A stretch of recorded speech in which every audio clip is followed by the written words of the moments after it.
back to the Let Out. I'm so excited to be back in action. I'm very excited to have the homie Cam Kirk here with us today. Thanks for having me. Yeah, for sure. If you guys don't know who Cam Kirk is, you should.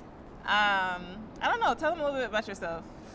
Well, you might know me for being a photographer. Mm-hmm. If you've been keeping up with me most lately, you know me for being a creative entrepreneur, Mm-hmm. all around just businessman. Mm-hmm. You might know me for being a philanthropist. So I do a lot of work in the creative community, but Mm-hmm.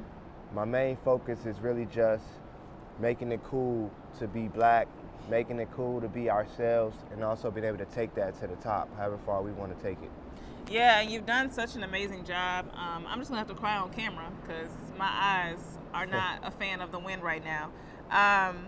But you've taken what you've done and really, amplified it over the years. Oh, and yeah. I think the people would be really interested to know because he's very humble just then.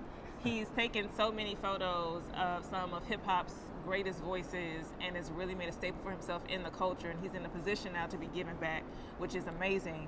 And I first even learned your name when I was on campus at Spelman. He was a Morehouse grad. But I still think the people would be very interested to know what your first job was.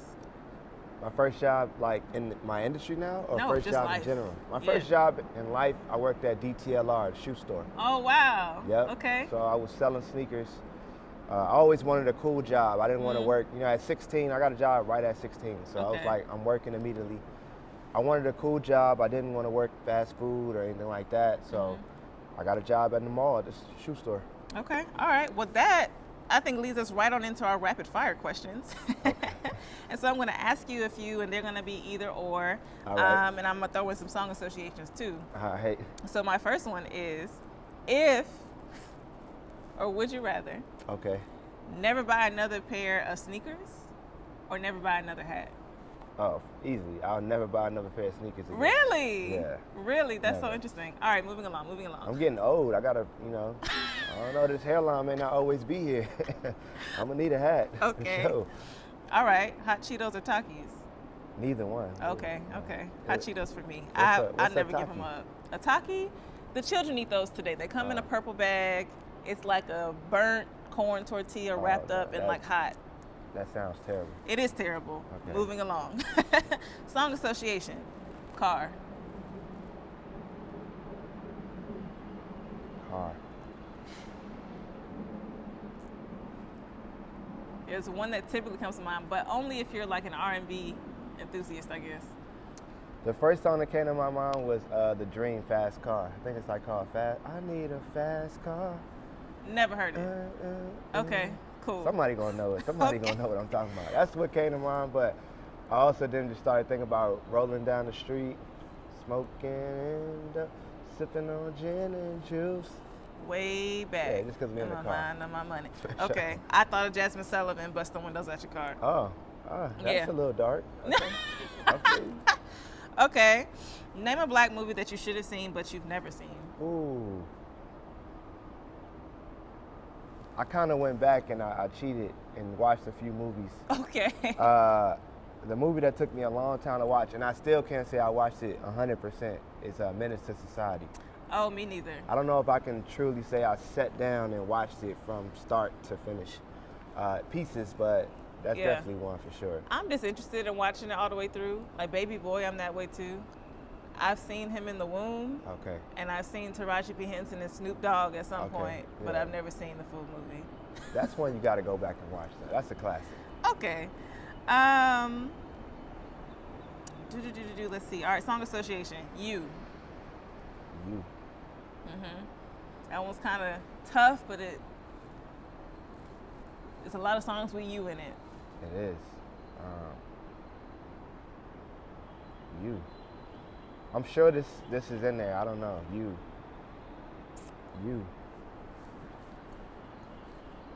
Give me a hint. What you dancing to? 'Cause I need a Well, hint. okay, so I have Nia, all because of you. Oh, Neo, I love that song. Yeah. That's actually a good one. There's actually a song that I don't think anybody, you might know if you grew up in the church. It was like on one of those Wild Gospel 2000 CDs, and it was actually by Bad Boy, and it was called You. It was like, time of trouble, place of struggle, I call it nobody but you. Okay. No? I mean, it sounds good. Okay. You. That's too basic. You, Yeah, what it is you? vague. Like, it is vague. every but song challenging. got you in it, but I can't think of like a you that stands out. But All Because of You is a good one. Neo's Okay, one of my okay. favorite artists, so I rock with that one. Last rapid fire question: if someone had to revoke your black card, what would it be over? Ooh, I'm definitely losing my black card over a number of things, but I probably would say my diet. Oh, really? Yeah, I eat trash, but I don't eat like typical like soul food. Like I'm not eating like no candy yams. I'm not rushing to the mac and cheese. I don't eat at Thanksgiving. So I'll probably lose my black card over that. That's for sure. insanity. My diet. We've spoken to a lot of this in the conversation, and thank you. I've been having a fantastic conversation with you so far. But you've spoken a little bit to the fact that you're around a lot of hip hop artists. You are immersed in the culture whenever you come to sets. I can't imagine what some environments might look like when you come to set. But with hip hop, traditionally and historically, championing things like misogyny, championing things like violence, how do you balance your values and holding space there? Oh, that is a tricky one because it definitely causes conflicts and it can cause conflicts. Like I said, for me it's about shining the best light. So I'll give a realistic example so nobody thinks I'm a hypocrite. Okay. So one of my probably most iconic images is like everything you think of when you think of hip hop and violence and all that. It's Gucci Man, he's holding a gun, there's bricks of drugs on the table, and it's money everywhere. And that image has always like had a conflict with me because I don't think it's my best image. It's actually one of the first photos I've ever taken. I didn't really know what I was doing. I didn't know how to edit it the right way, so I just made it black and white. But that image has literally been probably the face of my portfolio forever. It's such a basic image. It's so like, it's on the worst camera. It's like, but it is a living example of like, this is what y'all, I know this is what y'all want. And I know if I gave y'all more of this, I know where I would probably be at. But there's a conflict there where I can't do that. And that's probably that's the only image I even have of Gucci Man, who I've worked with so much, that ever shows him in any light like that. All the other images I have is him smiling, him with his wife, him being more fashion forward, him with his friends, him doing normal things like boxing. It's like, you never see that other side again. And that's always been a conflict, so those things exist. So when I first started hip hop, I was a documentarian. I didn't have the ability to create my own vibe or my own set. So I was coming into worlds documenting what was already there. I didn't get to say, hey, move this way or don't do that or we're gonna set this world. So a lot of my early work does have that conflict in there. But I've always been mindful of it. Like even when I work with Metro Boomin, who's like my little bro and my partner in coming up, there would be like video shoots that I would direct. He would produce the record and I would direct. And I was like really protective of his brand and his image, like early. So there was like video shoots we were in where there'd be a lot of drugs or things in the video, and I would say, yo, bro, I'm not putting you in this video. And we would get into it a little bit about it. I'm like, yo, I'm not putting you in this one, bro. Or that's not the way I'm gonna show you. So I'm mindful of it, but it's a part of hip hop, it's a part of culture, but I try to do my best to show other sides of it. So now that I can create my own worlds now, my sets are what they are now, I'm happy that I've been able to help usher, hip hop into more of a commercial space where we're on commercial sets and big shoots, and ain't none of that in there, but I'm able to show hip hop in a global perspective.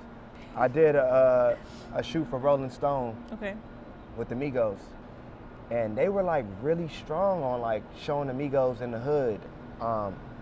So I went and did my own thing, to be honest.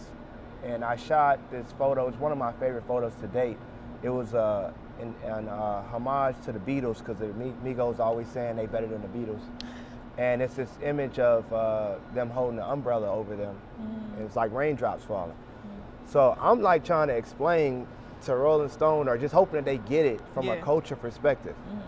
They have the #1 song in the country. The song starts with raindrops. It's like so much powerful imagery, and it's even crazier now when I look at that image. They never selected that image, and they chose one image I took outside the studio with Offset with a brick of cash to his ear, the McLaren door up, and I'm just like, that's what we chose? That's what they want. I'm like, okay. That's what they want. That's what they want. It worked out for me because I was able to put the other image out all exclusively to myself, and it's probably one of my most iconic images to date. So. That's beautiful. Well, this has been amazing. You've been an awesome guest, like super exciting. This is one of the best conversations we've had here. Okay. I'm glad that you came. And I have one last question for you before you tell the people what you're working on right now. But from picking up the camera in your Morehouse days until now, you've cultivated a community within your work. Was that your intention the whole time? Definitely was not my intention the whole time. Okay. And I give a lot of community credit to the few people that came and supported my dream, and me seeing the impacts of having multiple people in your corner. I mean, photography is a solo sport for the most part. A lot of times you're out there, it's your own world, you're building it yourself. It's hard to collaborate with other photographers. Like, you gonna push the button or I'm gonna push the button? It's like, how it's gonna work? So it's hard to collaborate with people like that. Yeah. So in general, when I first started out, it was just solo, it was me. I met some extraordinary people that wanted nothing from me but to see me be great. And even when people thought I was somebody, and when I couldn't afford a car, I still didn't have money, I didn't have this, I met some people that literally dedicated their lives to helping me get where I'm going. That would drive me to these video shoots, drive me to these photo sets in their car, like when I didn't have a car, pick me up, help me build my studio, help all that. Honestly, that energy is what fostered like community for me. I'm a loner at heart. I can be by myself 7 days a week. Yeah. Being around those people and seeing that impact and how it changed my life made me want to be more open-minded to changing and helping other people. So that's the blueprint, the foundation of the studio. I tell them all the time, like, y'all are the blueprint of it. Like, our connection, our work, what y'all did for me is why I'm so open now to do it for others. So it started like that, but it definitely wasn't intentional at the beginning, but for sure it is now. That's amazing. If you are watching on YouTube, sorry, that's all you get. Make sure you tap into the Patreon for the full conversation.